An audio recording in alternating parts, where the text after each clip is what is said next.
जरा सोचिए कि कोई व्यक्ति आपके कंप्यूटर की फाइलों को चुरा ले और उन्हें वापस करने के बदले आपसे पैसा मांगे तो आप क्या करेंगे। पूरी दुनिया में इस वक्त ऐसा ही हो रहा है। दुनिया भर के लाखों कंप्यूटर्स में मौजूद फाइलों को हैक कर लिया गया है और हैकर्स ने इन फाइलों को वापस करने के बदले जो पैसे मांगे हैं वो फिल्मों की तर्ज पर किसी पुराने मंदिर के पीछे या काली पहाड़ी के पास नहीं, बल्कि बिटकॉइन अकाउंट में जमा कराने हैं। और ये एक बिल्कुल नई तरह का आतंकवाद है। जो कंप्यूटर्स इस हमले का सबसे ज्यादा शिकार हो रहे हैं उनमें से ज्यादातर कंप्यूटर्स विंडोज के पुराने ऑपरेटिंग सिस्टम पर आधारित हैं। आपको याद दिला दें कि भारत के 2,20,000 एटीएम्स में से 60% एटीएम्स आज भी विंडोज एक्सपी का ही इस्तेमाल कर रहे हैं। जिस मालवेयर की वजह से ये हमले किए जा रहे हैं उनका सबसे आसान शिकार विंडोज एक्सपी ही है। इसलिए आज भारत में कई एटीएम्स को बंद कर दिया गया और आरबीआई ने भी बैंकों को निर्देश दिए हैं कि वो जल्द से जल्द अपने अपने एटीएम के ऑपरेटिंग सिस्टम्स को अपडेट कर लें। आपको याद होगा पिछले साल देश भर में 30 लाख से ज्यादा ग्राहकों के डेबिट कार्ड्स का डेटा लीक हो गया था। इसलिए भारत पर इस नए हमले का खतरा सबसे ज्यादा है। इसीलिए हम आपसे आज ये कहना चाहते हैं कि इस खबर को गंभीरता से लीजिए और जो हम आपको आज बताने जा रहे हैं उसे ध्यान से सुनिए। और इसीलिए आज हम इंटरनेट के इतिहास में अब तक के सबसे बड़ी हैकिंग का विश्लेषण आपके लिए कर रहे हैं। दुनिया भर में वानाक्राई रैंसमवेयर सॉफ्टवेयर की मदद से इस हैकिंग को अंजाम दिया जा रहा है। अब तक दुनिया के 150 देशों में 2 लाख से ज्यादा कंप्यूटर्स इस ऑनलाइन फिरौती का शिकार हो चुके हैं। जिन कंप्यूटर्स की फाइलों को हैक किया गया है उन पर यूजर्स को एक संदेश नजर आ रहा है। जैसे ही यूजर हैक की गई फाइल पर क्लिक करता है एक मैसेज बॉक्स खुल जाता है जिसमें सबसे ऊपर लिखा होता है वाना डिक्रिप्टर 2.0। इसके बाद एक संदेश आता है जिसमें लिखा होता है oops your files have been encrypted. इसके बाद यह संदेश 3 हिस्सों में बढ़ जाता है और फिर सवाल और जवाब के फॉर्मेट में यह धमकी आपको दी जाती है। इस संदेश के पहले हिस्से में एक सवाल है और वो सवाल यह है what happened to my computer. इसके बाद जवाब में लिखा गया है कि आपकी महत्वपूर्ण फाइलों को एनक्रिप्ट कर लिया गया है, इसलिए आप इन्हें ओपन नहीं कर सकते। इन फाइलों में अक्सर डॉक्यूमेंट्स, फोटोज, वीडियोज और दूसरे डेटाबेस शामिल होते हैं। संदेश के इस हिस्से में यह भी लिखा है कि आप फाइलों को डिक्रिप्ट करने में अपना वक्त बर्बाद ना करें क्योंकि आप फाइलों को डिक्रिप्ट नहीं कर पाएंगे। मैसेज के दूसरे हिस्से में भी एक सवाल है और वो ये है can I recover my files, यानी क्या फाइलें रिकवर की जा सकती हैं। इसके जवाब में लिखा गया है हाँ आप ऐसा कर सकते हैं, लेकिन ऐसा करने के लिए आपके पास ज्यादा वक्त नहीं है। कुछ फाइलों को आप एक लिंक पर क्लिक करके मुफ्त में रिकवर कर सकते हैं, लेकिन बाकी फाइलों को रिकवर करने के लिए आपके पास 3 दिन का समय है। इन 3 दिनों में आपको एक निश्चित रकम का भुगतान बिटकॉइन के जरिए करना होगा। अगर ऐसा नहीं किया गया तो फिरौती की रकम दुगनी हो जाएगी और अगर 7 दिनों में भी पेमेंट नहीं की गई तो आप अपनी फाइलों को कभी भी रिकवर नहीं कर पाएंगे। ऐसे गरीब यूजर्स जो 6 महीने में भी पेमेंट नहीं कर सकते उनके लिए फ्री इवेंट्स का आयोजन किया जाएगा। ये ठीक वैसा ही होगा जैसे कई बार गरीबों के लिए मुफ्त शिविर लगाए जाते हैं। संदेश के तीसरे हिस्से में भी एक सवाल है और वो ये हाउ डू आई पे, यानी मैं फिरौती की इस रकम को कैसे चुका सकता हूं। इसके जवाब में लिखा है पेमेंट सिर्फ बिटकॉइन में ही ली जाएगी। आप दिए गए लिंक पर क्लिक करके कुछ बिटकॉइन खरीद सकते हैं और इन बिटकॉइंस को एक वेब एड्रेस पर आपको भेजना होगा। हमने कुछ महीने पहले डीएनए में आपको बिटकॉइन के बारे में बताया था। बिटकॉइन दुनिया की पहली डिसेंट्रलाइज्ड क्रिप्टो करेंसी है जो खासतौर पर डिजिटल दुनिया के लिए बनाई गई है। बिटकॉइन का इस्तेमाल पूरी दुनिया में कभी भी और कहीं भी किया जा सकता है। बिटकॉइन के जरिए कोई भी व्यक्ति दुनिया में किसी भी व्यक्ति को रकम भेज सकता है, ट्रांसफर कर सकता है और सबसे बड़ी बात यह है कि इसके लिए किसी बैंक या थर्ड पार्टी एजेंसी की मदद की जरूरत नहीं पड़ती। यानी आप जो पैसा किसी को भेजना चाहते हैं उस पैसे को सीधे अपने बिटकॉइन वॉलेट से दूसरे व्यक्ति के बिटकॉइन वॉलेट में सीधे ट्रांसफर कर सकते हैं। बिटकॉइन से होने वाले लेन देन पर किसी एजेंसी या थर्ड पार्टी की नजर नहीं होती, सरकारों की भी नजर नहीं होती। इसलिए इसका इस्तेमाल अक्सर अपराधी भी करते हैं और ऐसा ही वानाक्राई रैंसमवेयर के मामले में हो रहा है। बिटकॉइन अब आधुनिक अपराधियों की पहली पसंद बन गया है। बिटकॉइन जैसी टेक्निकल करेंसी आधुनिक तो है, लेकिन ये बहुत खतरनाक भी है। आमतौर पर WannaCry मॉलवेयर से मुक्ति पाने के लिए जो रकम मांगी जा रही है वो करीब $300 यानी 19,218 रुपए है। अब सवाल यह है कि WannaCry रैंसमवेयर आखिर है क्या और इसने किन कंप्यूटर्स को प्रभावित किया है। WannaCry रैंसमवेयर जिन कंप्यूटर्स पर हमला कर रहा है वो सब माइक्रोसॉफ्ट के विंडोज ऑपरेटिंग सिस्टम का इस्तेमाल करते हैं। अमेरिका की नेशनल सिक्योरिटी एजेंसी यानी NSA ने कुछ वक्त पहले माइक्रोसॉफ्ट के विंडोज ऑपरेटिंग सिस्टम में एक खामी पकड़ी थी। ऑपरेटिंग सिस्टम की इसी खामी का फायदा उठाकर फाइलों को एनक्रिप्ट किया जा रहा है, लेकिन कहानी इतनी आसान नहीं है। NSA जब किसी ऑपरेटिंग सिस्टम में किसी खामी का पता लगाती है तो वो सॉफ्टवेयर बनाने वाली कंपनी को अक्सर इसके बारे में कभी बताती नहीं और इस खामी का फायदा उठाकर दुश्मनों के कंप्यूटर्स में चुपचाप ताक झांक करती है या फिर उन्हें हैक कर लेती है। लेकिन इंटरनेट की दुनिया में कई हैकर्स ऐसे भी हैं जिनके निशाने पर NSA के कंप्यूटर्स हैं। ऐसा ही एक हैकिंग ग्रुप है जिसका नाम है शैडो ब्रोकर्स।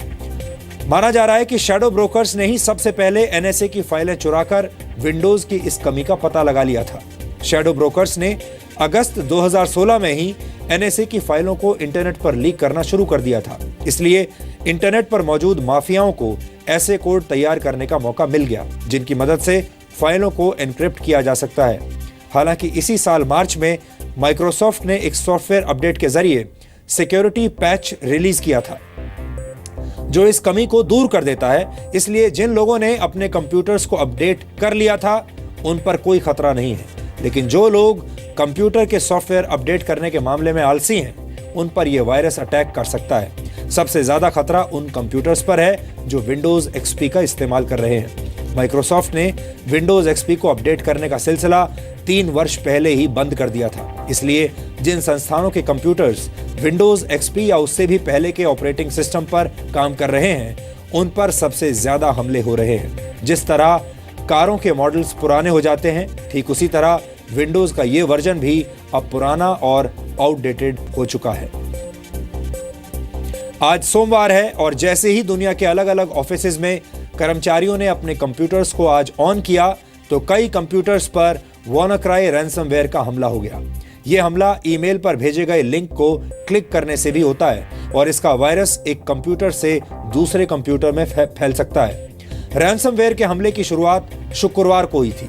जो संस्थाएं इस हमले से सबसे ज्यादा प्रभावित हुई हैं उनमें ब्रिटेन की नेशनल हेल्थ सर्विस, जर्मनी का रेल नेटवर्क, स्पेन की टेलीकम्युनिकेशन कंपनी टेलीफोनिका, अमेरिका की लॉजिस्टिक्स कंपनी फेडेक्स, फ्रांस की एक कार निर्माता कंपनी और रशिया का गृह मंत्रालय शामिल है। आप भी देखिए कि इंटरनेट वाली फिरौती ने कैसे पूरी दुनिया में लोगों को और उनसे जुड़ी सर्विसेज को प्रभावित किया है।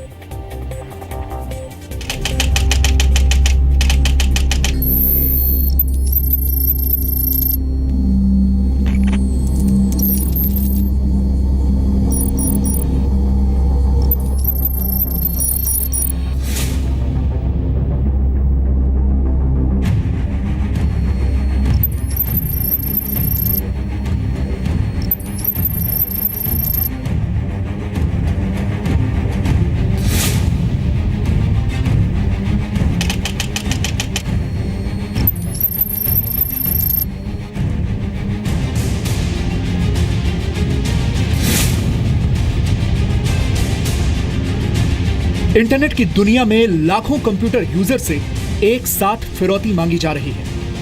अगर वक्त पर पैसे नहीं दिए तो आपका डेटा, आपकी तस्वीरें, आपके दस्तावेज, वीडियोस और दूसरे जरूरी डेटा को कत्ल कर दिया जाएगा। शुक्रवार को रिलीज हुआ इंटरनेट की दुनिया का यह सबसे बड़ा टेरर सोमवार आते आते दुनिया के 150 देशों तक फैल गए। ऐसा माना जा रहा है कि डोनाल्ड ट्रंप से नाराज एक हैकिंग ग्रुप ने रैंसमवेयर WannaCry की शुरुआत की है। यह ग्रुप कभी ट्रंप का समर्थन किया करता था, लेकिन अब ये ट्रंप की नीतियों से नाराज है। ये मैलवेयर एक विंडोज की वल्नरेबिलिटी है जो NSA US वालों ने ढूंढी थी। उस खामी को, उस वल्नरेबिलिटीज को एक्सप्लॉइट करके ये अटैक करता है।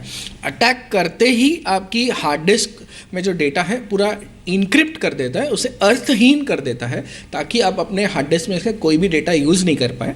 एक ही फाइल बची रहती है जिसमें वो आपको फिरौती के इंस्ट्रक्शंस देता है।